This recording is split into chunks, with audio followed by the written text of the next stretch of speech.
Hello friend, welcome to S T tutorial YouTube channel. Friends, हम लोग आज 52वां प्रैक्टिस सेट सॉल्व करेंगे सिविक्स का, नागरिक शास्त्र का, जो आपके जीआईसी प्रवक्ता परीक्षा, TGT, PGT, GTC, LT grade सभी एग्जाम के लिए काफ़ी इंपॉर्टेंट है। और ये रिवीजन क्लास का 52वां पार्ट है। और इसके पहले का पार्ट आप लोग प्ले लिस्ट में देख सकते हैं, जो आपके एग्जाम के दृष्टि से सारे प्रैक्टिस सेट को तैयार किए गए हैं। तो वीडियो को अंत तक जरूर देखिएगा। वीडियो अच्छा लगे तो चैनल को सब्सक्राइब कर लीजिएगा, लाइक कीजिएगा और बेल आइकन पर प्रेस कर लीजिएगा, ताकि आने वाली वीडियो का नोटिफिकेशन सबसे पहले आपको मिल सके। तो चलिए प्रश्न को शुरू करते हैं। 61 नंबर क्वेश्चन है, नीचे लिखे गए चिंतकों में से किन लोगों ने राज्य को शक्ति के रूप में परिभाषित किया है? राज्य को शक्ति के रूप में परिभाषित किया है किसने किसने? तो मैकियावेली भी ने किया था, ग्रीन नहीं किया था, ठीक है, नीत्शे और केटलिन, ये तीनों ने जो है राज्य को शक्ति के रूप में परिभाषित किया था। ठीक है, तो कौन सा कूट इसमें से सही हो जाएगा? तो यहाँ पे डी वाला कूट आपका सही हो जाएगा, 1, 3, 4। ठीक है, मैकियावेली, नीत्शे, केटलिन ने जो है राज्य को शक्ति के रूप में परिभाषित किया था। तो डी ऑप्शन करेक्ट होगा। 62 नंबर क्वेश्चन है, निम्नांकित में से राज्य की उत्पत्ति के पितृसत्तात्मक सिद्धांत से संबंधित कौन है? पितृसत्तात्मक सिद्धांत से संबंधित कौन था? तो हेनरी मैन था, बी ऑप्शन करेक्ट होगा। ठीक है, और इसमें जो जैक्स था, मॉर्गन था, मैक्लेनान था, ये तीनों जो है समाजशास्त्री थे और ऑस्ट्रेलिया व मलाया की आदम जातियों में प्रचलित मातृ प्रधान परिवार प्रथा का गहरा अध्ययन किया था। ठीक है, ये मातृ प्रधान परिवार का जो है अध्ययन किया था ऑस्ट्रेलिया में। ठीक है, और जो हेनरी मैन थे, इन्होंने जो है पितृसत्तात्मक सिद्धांत से संबंधित इनको माना जाता है। तो यहाँ पे पितृसत्तात्मक पूछा है, और मातृ प्रधान अगर पूछेगा तो मातृ प्रधान में मैक्लेलान और जैक्स मॉर्गन, इन तीनों में से कोई भी नाम रहता है तो आप लोग टिक कर सकते हैं। ठीक है, तो दोनों पॉइंट को आप लोग याद रखिएगा। फिलहाल यहाँ पे प्रश्न के अनुसार आपका बी आंसर सही हो जाएगा। अगला क्वेश्चन है, अरस्तू के अनुसार सरकार का सर्वोत्तम प्रकार है। अरस्तू के अनुसार सरकार का जो है सर्वोत्तम प्रकार है, तो पॉलिटी सर्वोत्तम प्रकार उन्होंने माना था। ठीक है, अरस्तू के अनुसार जो है मध्य वर्ग की प्रभुता वाली जो है शासन व्यवस्था सर्वश्रेष्ठ है, और उसे उसने सर्व जनतंत्र या संयत जनतंत्र कहा था। ठीक है, तो पॉलिटी को जो है इन्होंने सर्वोत्तम प्रकार माना था सरकार का। तो यहाँ पे भी ऑप्शन आपका करेक्ट हो जाएगा। अगला क्वेश्चन है, राज्य की उत्पत्ति के सयवावी सिद्धांत से किसका नाम संबंध है? तो ये नाम संबंध है हर्बर्ट स्पेंसर से। ठीक है, हर्बर्ट स्पेंसर से, डी ऑप्शन करेक्ट होगा। अगर देखा जाए तो जो सावयव सिद्धांत था बहुत पुराना सिद्धांत है। प्लेटो, अरस्तु, सिसरो, हॉब्स, रूसो, ऐसे अनेक विचारक थे, इन्होंने धारणाओं में इसका प्रतिपादन हुआ था। लेकिन सावयव सिद्धांत का सबसे विशद अगर देखा जाए विवेचन किया था, वो इंग्लैंड के विचारक जो थे ये हर्बर्ट स्पेंसर ने ही किया था। ठीक है, और इसी कारण जो है इसको सावयव सिद्धांत स्पेंसर के नाम से जो है प्रचलित किया गया था। तो यहाँ पे डी ऑप्शन करेक्ट हो जाएगा। अगला क्वेश्चन है, निम्न में से किसका विचार है कि संप्रभुता ईश्वरीय तथा प्राकृतिक कानूनों से सीमित है? तो ये किसका विचार था? तो ये जिन बोधा का था। ठीक है, ए ऑप्शन करेक्ट होगा। बोधा को इस बात में कोई संदेह नहीं था कि प्रभु या संप्रभुता ईश्वर की विधि तथा प्राकृतिक की विधि से बधा होता है। यद्यपि बोधा ने जो है विधि को प्रभु की इच्छा का कार्य बताया है, लेकिन बोधा का यह विचार कदापि नहीं था कि प्रभु केवल आदेश के द्वारा ही अधिकार का निर्माण कर सकता है। ठीक है, उन्होंने जो है ईश्वरीय तथा प्राकृतिक कानूनों से सीमित माना था। ठीक है, तो ए ऑप्शन आपका इसमें करेक्ट हो जाएगा। अगला क्वेश्चन है, राज्य पृथ्वी पर ईश्वर का अवतरण है, यह कथन किसका है? राज्य पृथ्वी पर ईश्वर का अवतरण है, तो ये हीगल का था। ये क्वेश्चन बहुत बार आ चुका है। ठीक है, इम्पॉर्टेंट है। हीगल ने जो है राज्य को विश्वात्मा का पार्थिव स्वरूप अथवा पृथ्वी पर विद्वान ईश्वर कहा था। इसी कारण से जो है राज्य एक नैतिक एवं आध्यात्मिक संस्था है।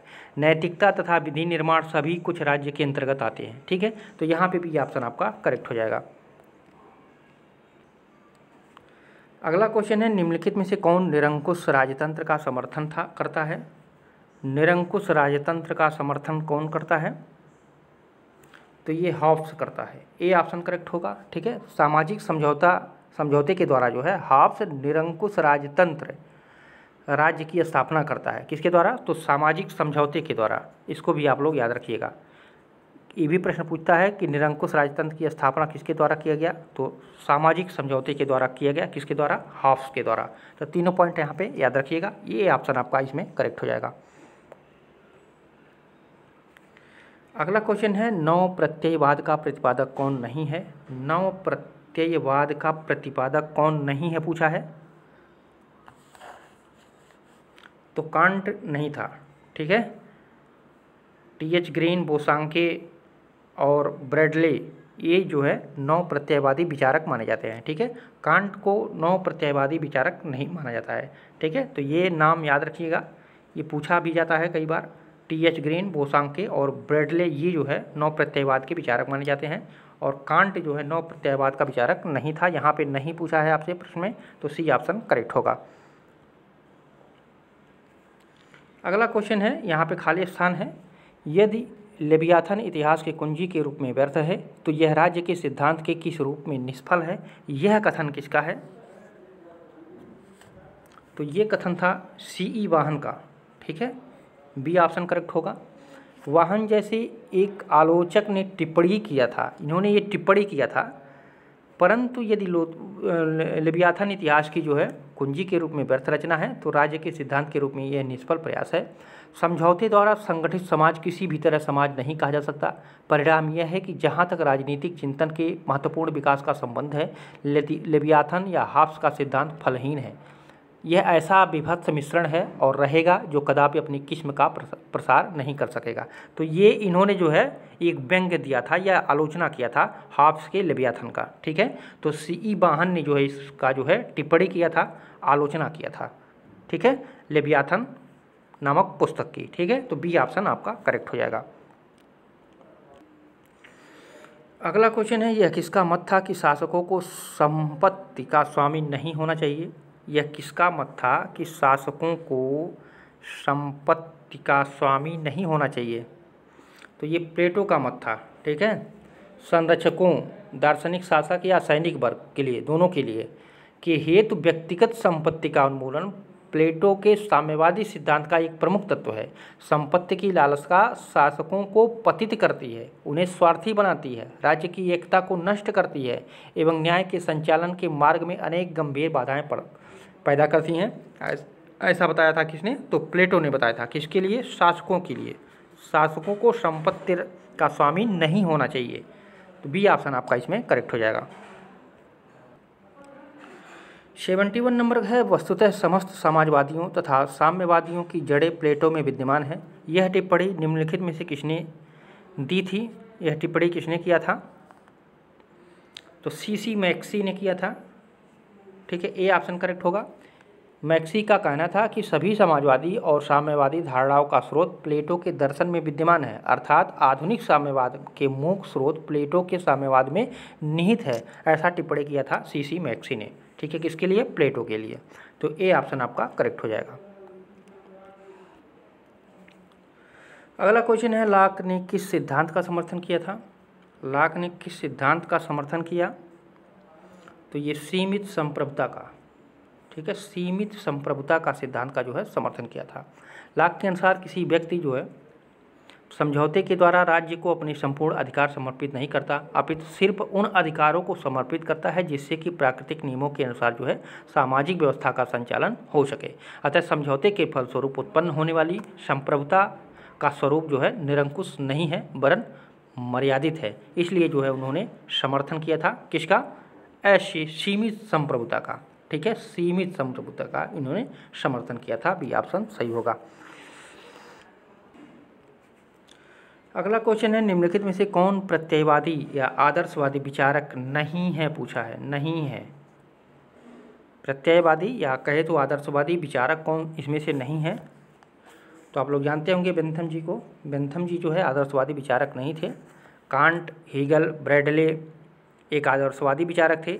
बेंथम क्या था? तो ये उपयोगितावादी था। ठीक है, ये उपयोगितावादी विचारक था। ठीक है, तो या इसको भी आप लोग याद रखिएगा। तो यहाँ पे सी ऑप्शन करेक्ट होगा। अगला क्वेश्चन है, राजाओं के दैवीय अधिकार का अग्रणी प्रवक्ता कौन है? राजाओं के दैवीय अधिकार का अग्रणी प्रवक्ता कौन है? तो ये जेम्स फर्स्ट जो था वो जो है दैवीय अधिकार का अग्रणी प्रवक्ता माना जाता है। इंग्लैंड के राजा था जेम्स फर्स्ट। इसने जो है अपने सिंहासन रूढ़ होने के कुछ वर्ष पूर्व जो है एक पुस्तक लिखा था, the true law of freemasonry. इसमें जो है इस सिद्धांत को विस्तार पूर्वक प्रतिपादित किया था और उसके अनुसार जो है राजा के अधिकार दैवीय हैं और जनता उसके विरुद्ध कुछ नहीं कर सकती है। इसलिए जो है दैवीय अधिकार का प्रवक्ता इसको माना जाता है, इंग्लैंड के राजा जेम्स फर्स्ट को। ठीक है, तो यहाँ पे डी ऑप्शन आपका करेक्ट हो जाएगा।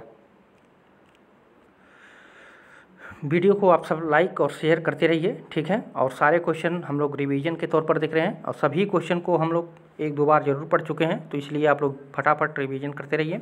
अगला क्वेश्चन है, किसने संप्रभुता को राज्य की सर्वोच्च इच्छा के रूप में परिभाषित किया है? संप्रभुता को राज्य की सर्वोच्च इच्छा के रूप में परिभाषित किया है किसने? तो ये बिलोबी ने किया था। ए ऑप्शन करेक्ट होगा। बिलोबी ने कहा है कि संप्रभुता राज्य की सर्वोच्च इच्छा है। ये परिभाषा भी पूछा जाता है कि संप्रभुता राज्य की सर्वोच्च इच्छा है, यह परिभाषा किसने दिया था? तो ये बिलोबी ने दिया था।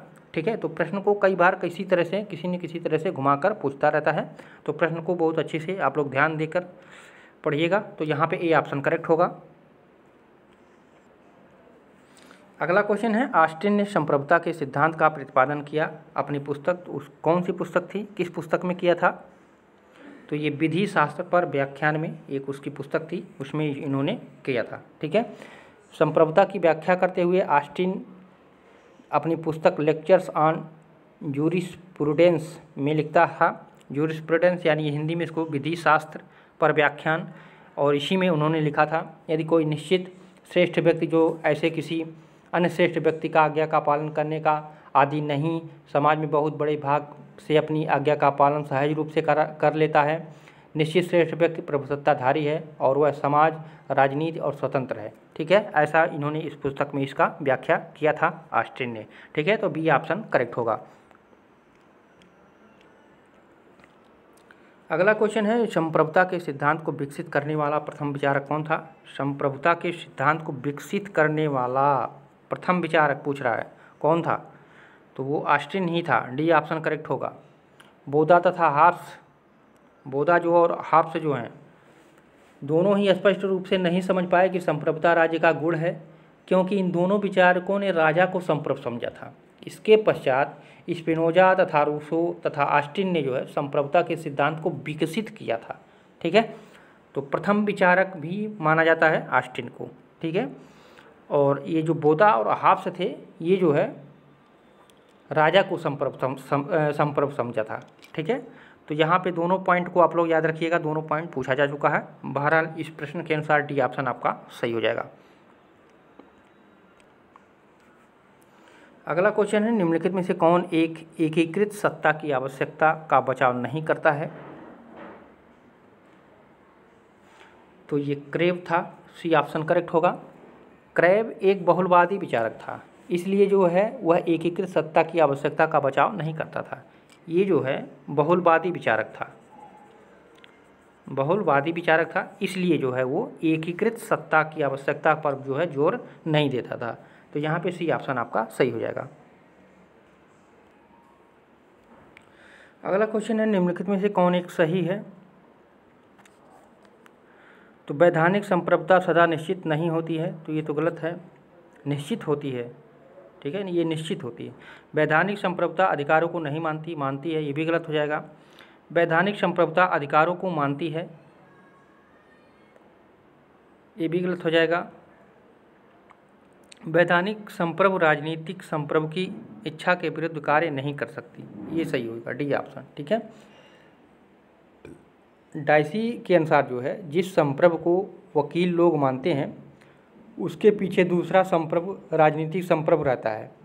इस संप्रभु के सामने जो है वैधानिक संप्रभु को सिर झुकाना पड़ता है। ठीक है, और कहा जा सकता है कि वो संप्रभु की इच्छा के विरुद्ध कार्य नहीं कर सकता है। इसलिए जो है ये डी ऑप्शन आपका इसमें सही हो जाएगा और बाकी 3 आपका इसमें गलत हो जाएगा। अगला क्वेश्चन है संप्रभुता के विभाजन के पक्षधर हैं। संप्रभुता के विभाजन का पक्षधर कौन था? तो ये बहुलवादी विचारक जो थे ये संप्रभुता के विभाजन के पक्षधर थे। ठीक है, संप्रभुता के परंपरावादी सिद्धांत के विरोध में एक नए विचार का उदय हुआ जिसे क्या कहा गया? बहुलवाद कहा गया। जहाँ संप्रभुता के परंपरावादी विचारकों ने जो है संप्रभुता को स्वेच्छाचारी, असीम तथा अभिव्यक्त माना, वहाँ पर जो है बहुलवादी राज्य को सिर्फ संघों के रूप में मानते हैं और संप्रभुता को राज्य तथा संघों में विभक्त करते हैं, यानी विभाजित करते हैं। तो ये प्रमुख रूप से जो है बहुलवादियों का ऐसा कार्य माना जाता है। तो यहाँ पे भी ऑप्शन आपका करेक्ट हो जाएगा। अगला क्वेश्चन है बहुलवादी चिंतक सामान्यतया राज्य को निम्न रूप में व्यक्त करते हैं। तो किस रूप में व्यक्त करते हैं? बहुलवादी चिंतक जो है सामान्यतया किस रूप में राज्य को व्यक्त करते हैं? तो ये समुदायों का समुदाय के रूप में। ठीक है, ए ऑप्शन करेक्ट होगा। बहुलवादी जो है राज्य को संघ के अलावा कुछ नहीं मानते, वो संघ को जो है सर्वोपरि मानते हैं। और बहुलवादियों का कहना है कि मनुष्य अपने व्यक्तित्व के विकास के लिए अनेक संघों का निर्माण करता है, राज्य इन्हीं संघों में से एक है। ठीक है, तो समुदायों का समुदाय जो है बहुलवादी चिंतक जो है सामान्यतया राज्य को इस रूप में व्यक्त करते हैं। तो ए ऑप्शन करेक्ट हो जाएगा। अगला क्वेश्चन है, ये क्वेश्चन थोड़ा धुंधला दिखेगा, ध्यान से देखिएगा। यहाँ पे 2 सूची दिया गया है, अधिकारों के सिद्धांत और उसके प्रवक्ता। तो इसमें मिलान करना है। तो अधिकारों का आदर्शवादी सिद्धांत किसने दिया था? अधिकारों का आदर्शवादी सिद्धांत किसने दिया था? तो ये दिए थे टी.एच. ग्रीन। ठीक है, तो ए में आपका 4 सही हो जाएगा। और अधिकारों का नैसर्गिक सिद्धांत किसने दिया था? अधिकारों का नैसर्गिक सिद्धांत किसने दिया था? तो ये दिया था जॉन लॉक। ठीक है, बी में आपका 3 सही हो जाएगा। और अधिकारों का ऐतिहासिक सिद्धांत किसने दिया था? ऐतिहासिक सिद्धांत दिया था एडमंड बर्क ने। ठीक है, तो सी में आपका पहला सही हो जाएगा। और अधिकारों का वैधानिक सिद्धांत किसने दिया था? वैधानिक दिया था जेरेमी बेंथम। ठीक है, तो डी में आपका 2 सही हो जाएगा। तो 4, 3, 1, 2, तो कौन सा कोटेशन सही हो जाएगा? 4, 3, 1, 2 आपका डी में है, तो डी वाला कोट आपका इसमें सही हो जाएगा। अगला क्वेश्चन है, निम्नलिखित में से कौन एक राजनीतिक स्वतंत्रता नहीं है? राजनीतिक स्वतंत्रता नहीं है तो विचरण की स्वतंत्रता, बी ऑप्शन करेक्ट हो जाएगा। ठीक है, शासन व्यवस्था की विभिन्न प्रक्रियाओं में भाग लेने की स्वतंत्रता को राजनीतिक स्वतंत्रता कहा जाता है। ठीक है, और किसी भी सरकारी पद को पाने, निर्वाचन में भाग लेने तथा मतदान करने की स्वतंत्रता को राजनीतिक स्वतंत्रता कहा जाता है। ठीक है, तो राजनीतिक स्वतंत्रता में विचरण की स्वतंत्रता ये शामिल नहीं होती है। ठीक है, बी ऑप्शन आपका करेक्ट हो जाएगा। अगला क्वेश्चन है, न्याय की आधुनिक दृष्टिकोण है। तो न्याय की आधुनिक दृष्टिकोण है विधि पालन, स्वतंत्रता एवं समानता के प्रति आदर भाव, शोषण का न होना। तो यहाँ पे डी ऑप्शन सही हो जाएगा। उपयुक्त सभी जो हैं न्याय के आधुनिक दृष्टिकोण माने जाते हैं। अगला क्वेश्चन है, स्वतंत्रता के सकारात्मक सिद्धांत की विवेचना की थी। तो स्वतंत्रता के सकारात्मक सिद्धांत की विवेचना किसने की थी? तो टी.एच. ग्रीन ने की थी। ठीक है, बी ऑप्शन करेक्ट होगा। ग्रीन ने बताया था कि स्वतंत्रता ऐसा करने या पाने का की सकारात्मक शक्ति है जो करने योग्य या पाने योग्य हो। करने योग्य कार्य को पाने योग्य वस्तु को करने या पाने की इच्छा सद इच्छा है, और सद इच्छा की पूर्ति की क्षमता या सकारात्मक शक्ति ही जो है सकारात्मक स्वतंत्रता का सार तत्व माना जाता है। ठीक है, तो यहाँ पे भी ऑप्शन आपका करेक्ट हो जाएगा। अगला क्वेश्चन है, वितरणात्मक न्याय का अग्रणी प्रतिपादक था। तो वितरणात्मक न्याय का अग्रणी प्रतिपादक किसको माना जाता है? तो ये अरस्तू को माना जाता है। बी ऑप्शन करेक्ट हो जाएगा। ठीक है, वितरणात्मक न्याय का सरोकार सम्मान या धन संपदा के वितरण से है, और यह विधायक के विचार क्षेत्र में आता है, और इसका मूल सिद्धांत यह है कि समान लोगों के साथ समान बर्ताव किया जाए। ठीक है, तो बी ऑप्शन आपका इसमें करेक्ट हो जाएगा। अगला क्वेश्चन है, निम्नांकित में से किसने समानता के वैधानिक आयाम को व्याख्यायित करने के लिए वैधानिक व्यक्तित्व की समानता की अवधारणा का प्रयोग किया है? तो ये अर्नेस्ट बार्कर ने किया था। डी ऑप्शन करेक्ट होगा। ठीक है, अर्नेस्ट बार्कर की एक पुस्तक थी principles of social and political theory.